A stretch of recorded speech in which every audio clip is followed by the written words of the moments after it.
كان امبارح معانا الناقد الكبير الأستاذ حسن المستكاوي، وكان ليه وجهة نظر في موضوع العقوبات. النهارده هنشوف تعليقه بعد خروج هذه العقوبات للنور. كابتن حسن، مساء الخير. الو. ايوه، مساء النور. ازاي حضرتك؟ الحمد لله الحمد لله. يا ترى هل قرأت العقوبات اللي صدرت عن اللجنة التي تسير أعمال اتحاد الكرة؟ طبعا قرأتها طبعا، ويعني معلق عليها بكره في الجورنال برأيي يعني بالتفصيل. وإن شاء الله يعني الناس تقرا رأيي يعني. طيب هنقرا بكره، بس يعني ناخد منك الخطوط العريضة في قراءتك الأولى لهذه العقوبات. شوف، أنا سامعك طبعا، أنا عارف كويس قوي إن أي لجنة انضباط أو قانون بترتبط وتلتزم بنصوص اللوائح والقوانين.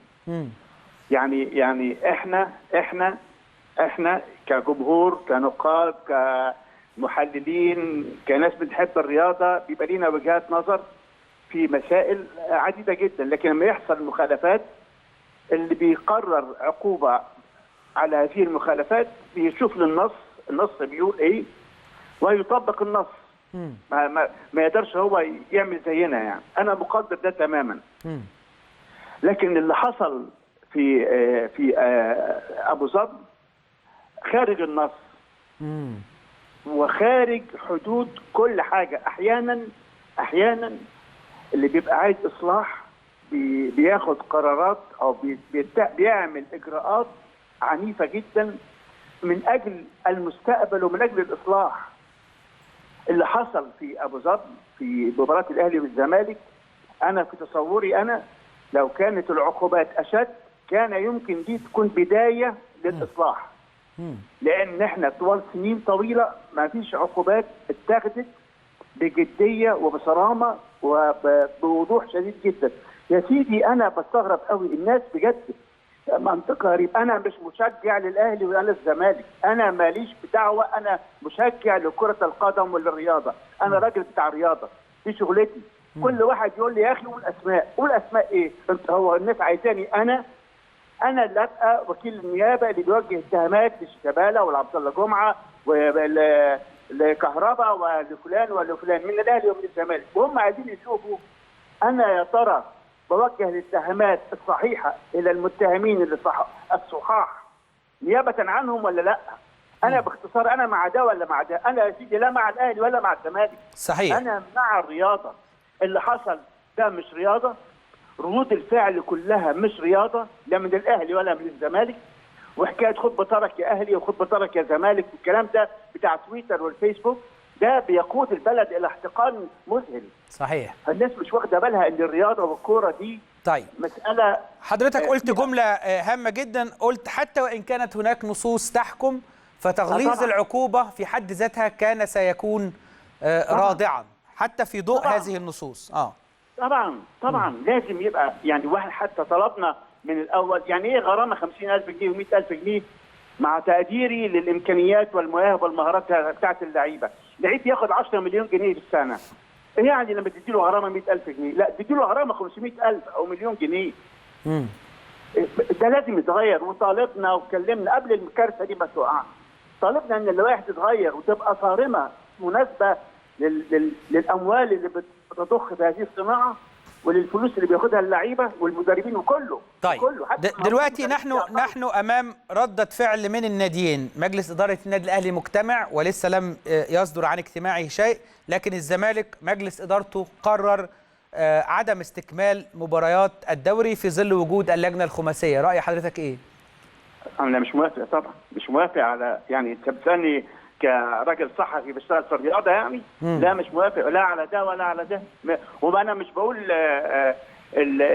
اهلي وزمالك عشان اعمل توازن، لا، انا بوضوح. ما احنا كل شويه بيحصل ازمه بتلاقي الاهلي بيرد والزمالك بيرد، والمشكله دي تتحل وتتعالج لما الناس تقعد مع بعضها وتحل المشاكل. لكن البيانات والتهديدات واعلان مواقف صارمه ده بيأزم الامور اكثر. طب هل انا هسألك عن مجرد توقع، هل سيبقى هذا الموقف ام سيتغير بتاع نادي الزمالك؟ يعني اللي غيره مش انا. لا اللي مفهوم. غيره صاحب قرار. انا بقول لحضرتك توقعاتك يعني. لا توقعاتي صعب جدا. انا ما اقدرش. حصل قبل كده الزمالك قال انا مش هلعب ولعب، وحصل قبل كده ان الاهلي طلع بيانات وقال انا مش هلعب ولعب. دي بتحصل كتير. لكن الخطر والخطا انك تعمل بيانات وتعمل اصدارات وتعمل قرارات وتعلنها ثم تتراجع عنها، سواء ده او ده بصراحه. طيب نتكلم بقى نتكلم في القانون. القانون بيقول ايه لو انا انسحبت من المباراه؟ يا استاذ خالد اتفضل. انا اسف، بس احنا الرياضه والكوره في مصر دلوقتي في رمال متحركه. كل ما تحط رجل عايز تسلك نفسك، صحيح، الرجل الثانيه بتقع ورجليك الاثنين بيقعوا. فمش هتعرف تطلع. احنا مش عارفين نطلع من اللي احنا فيه. ولا انا هطلع ولا غيري اللي يطلع. اللي يطلع قانون طوارئ، اللي يطلع الدوله مش انا. عشان الناس عماله تقول الصحفيين والاعلاميين هم اللي يطلعوا. يطلع ايه؟ هو الصحفيين والاعلاميين مش هم اللي اتخانقوا في الملعب يعني. احنا جات لنا كده اسقطت في يدنا يعني. شفنا المشهد. ايوه طبعا للاسف. وقلنا راينا ان احنا رافضين هذا المشهد. ما حدش يطلع يبرر لي حركه شيكابالا بان كريستيانو رونالدو عملها. يا سيدي الله، حاجه غريبه جدا.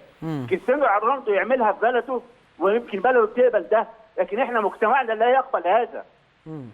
ازاي حد يدافع عن ما فعل، وازاي حد يدافع كمان عن ان جمهور الاهلي اساء الى شيكابالا بالسب والشتيمه بشكل مذهل ومسيء للغايه. مين يقبل ده؟ احنا بقول لك في رمال متحركه بجد.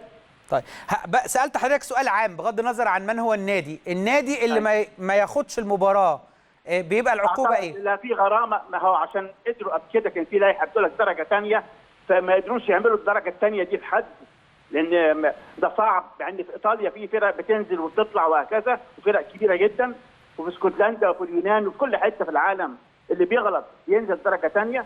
المهم ده اتلغى على ما اعتقد في اللائحه، وبقى غرامه كبيره، شويه فلوس يعني وشويه نقط، وده طبعا ما يفرقش دلوقتي يعني حضرتك مش متاكد من العقوبه؟ هل هي لا انا اعتقد انها اتغيرت. يعني هو نقط و6 نقط ولا 6 نقط، وبعدين 250,000 او 500,000 جنيه حاجه زي كده. بس كده؟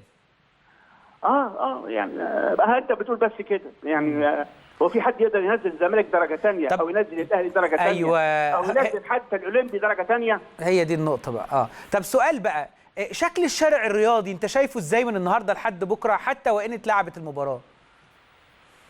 الشارع الرياضي يعني الحقيقه المواقف كلها متناقضه ومتشابكه، وفي احتقان كبير جدا بين الجمهور. اذا كنت تقصد الشارع الرياضي جزء منه الجمهور، طبعا الجمهور مساله في احتقان كبير.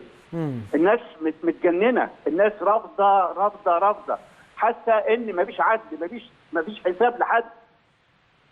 اللي حصل في ابو ظبي ده انا قلت لك امبارح اهانه للمجتمع المصري. يبدو ان الكلمه دي مش بتهم حد. يا سيدي انا شخصيا حاسس ان انا اتأنت. ليه الناس واخده المساله دي بمنتهى البساطه كده؟ شويه لعيبه اتخانقت مع بعضها. لا، ده المشهد ما كانش خناقه شويه لعيبه اتخانقت مع بعضها. لا، ده مشهد عام قدام الوطن العربي كله، يعني شيء لا يصدق.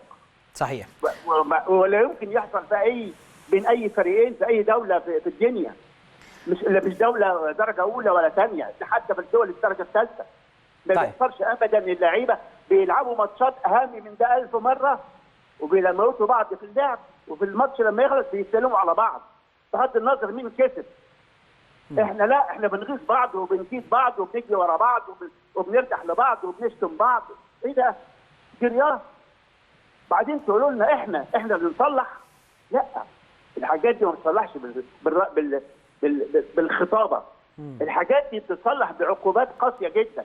لما واحد يتعاقب بجد، يتعاقب حقيقي، يعني عقاب يخلي غيره ما يفكرش ان هو يعمل نفس السلوك، لا ساعتها يبتدي الاصلاح. طول ما كده بالشكل ده لا. طيب اسمح لي انا هتصل بحضرتك تاني بكره عشان اخد رايك فيما تجري عليه الاحداث. اشعر تماما بالمراره اللي يعني بيشعر بيها الاستاذ حسن مستكاوي، وبشكرك شكرا جزيلا على وجودك معنا.